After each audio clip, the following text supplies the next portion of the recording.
Boury on the road, in the Verdon Gorge, France. Part 1. Hello and welcome to the Boury on the Road channel. Here we will share with you our trips around the world, some of which were filmed usually with an Insta-X4 camera that allows for 360-degree photography.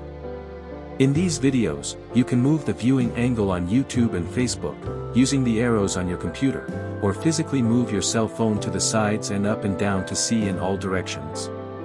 You can watch these videos using immersive glasses like the MetaQuest 3. We would be very grateful if you subscribe to the channel, click like and share with friends.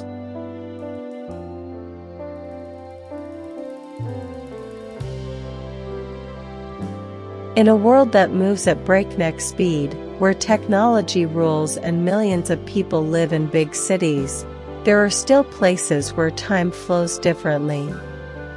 Places where the rocks tell stories of millions of years, and the water sings ancient songs.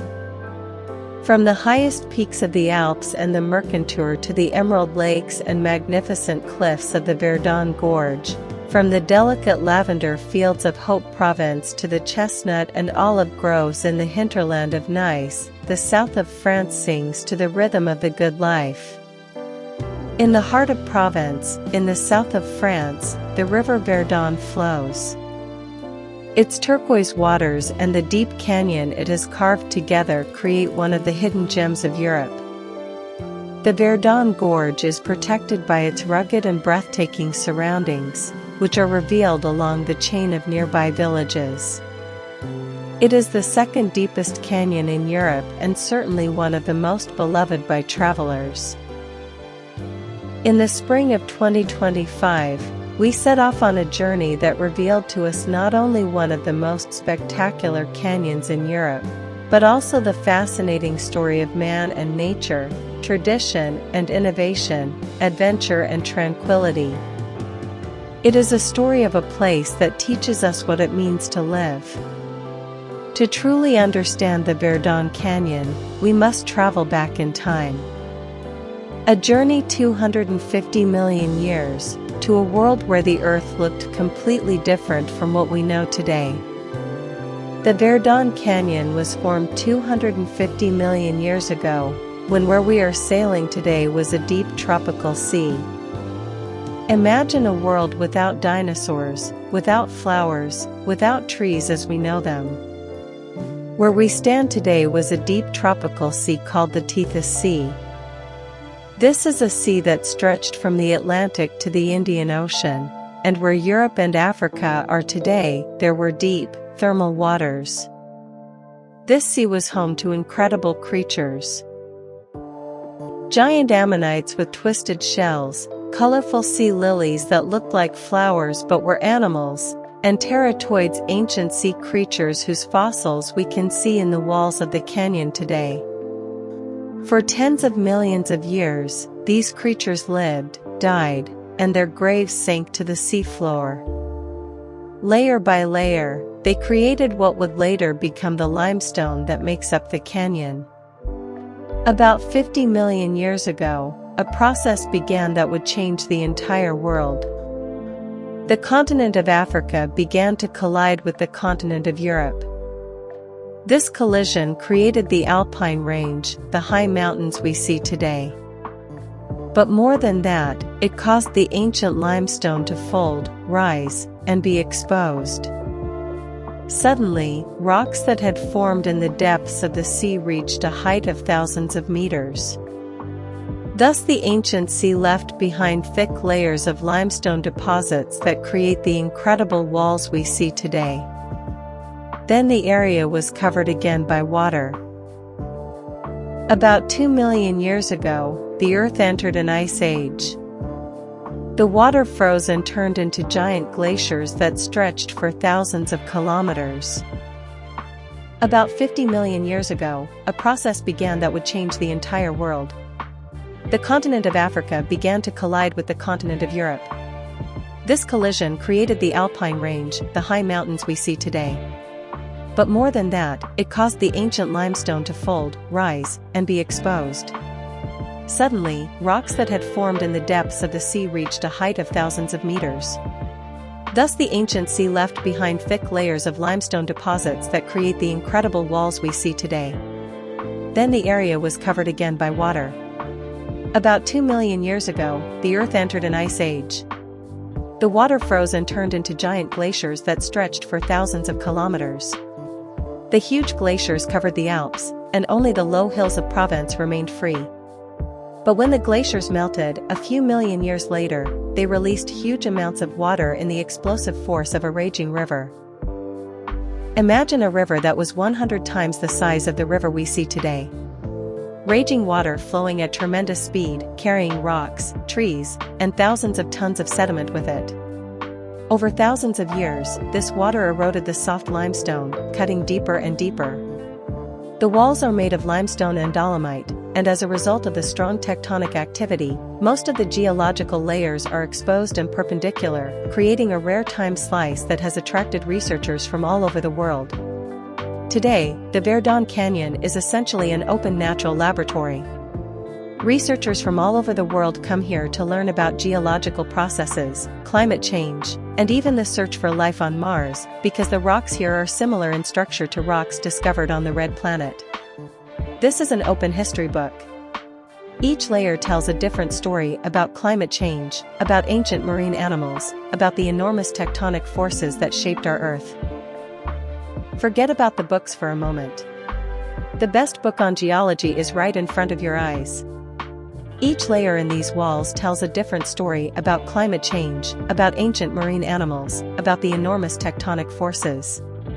You can see fossils of tropical coral in a layer that was formed during a period that was warm and wet, and another layer that was formed during a colder and drier period.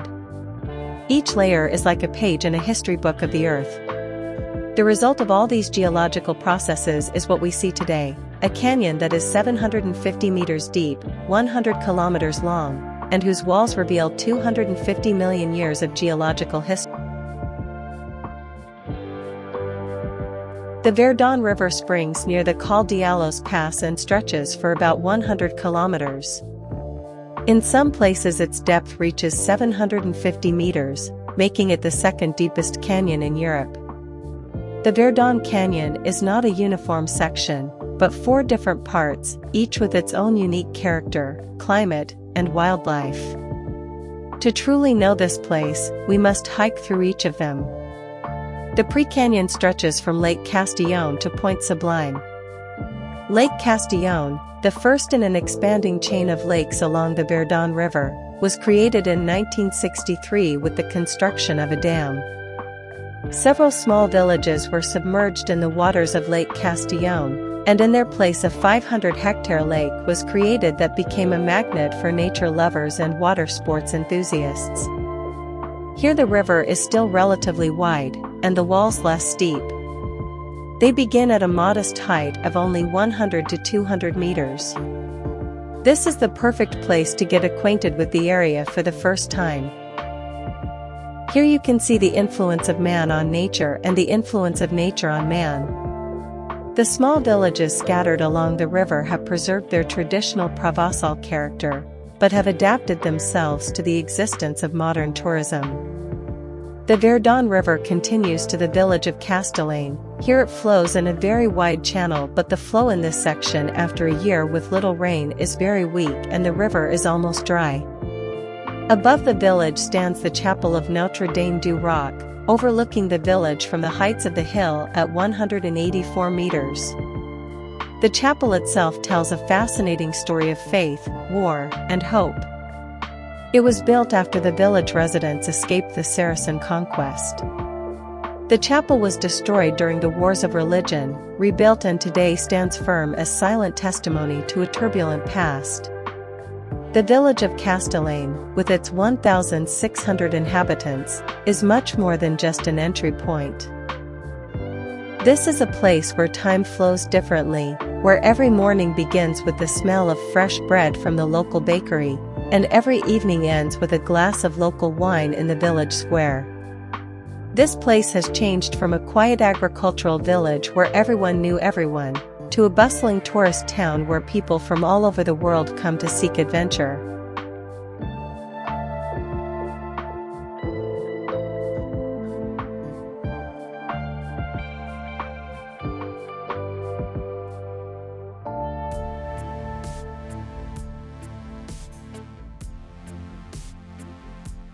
After leaving the town of Castellane, the Verdon River continues for several kilometers in a calm manner. The second part of the river stretches from the Couloir Samson corridor, to Lac de Sainte Croix, Lake St. Croix. This is the Grand Canyon.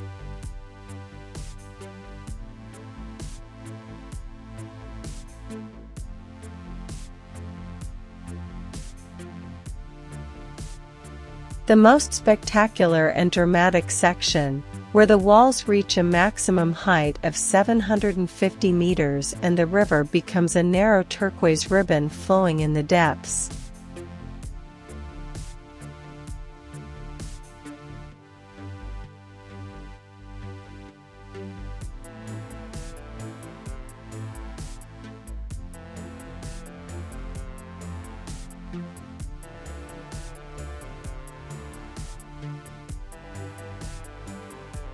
The transition to Lake St. Croix is like moving from a children's book to an epic.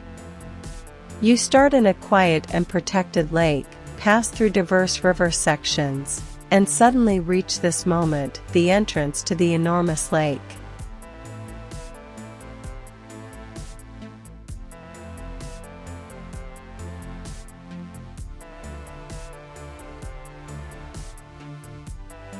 The third part of the Verdon and the section where we kayaked is Canyon du Boudrenard. It begins below the St. Croix Dam and crosses the Three Lakes region to the Quinson Dam. This is the most peaceful and soothing section, where the landscape becomes a pastoral of clear waters, gentle hills, and picturesque villages. Here you can understand why the French love to talk about l'art de vivre, the art of living. The pace here is slower, the people more relaxed, and nature seems to adapt itself to human presence. The final part of the Verdon River is the Lower Canyon, continuing from Lake Quinson to Lake Esperon. This is the most peaceful and hidden section, where the river flows serenely through rural landscape that has barely changed for hundreds of years.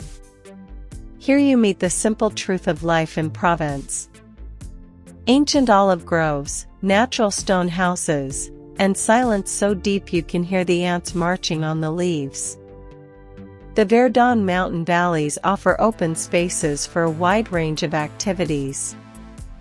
This is not just scenery, it's a giant playground for anyone who loves being outdoors. Ideal both for gentle living and extreme sensations. Here, your mind meets nature, your body meets wellness, and your soul meets something greater than all of you.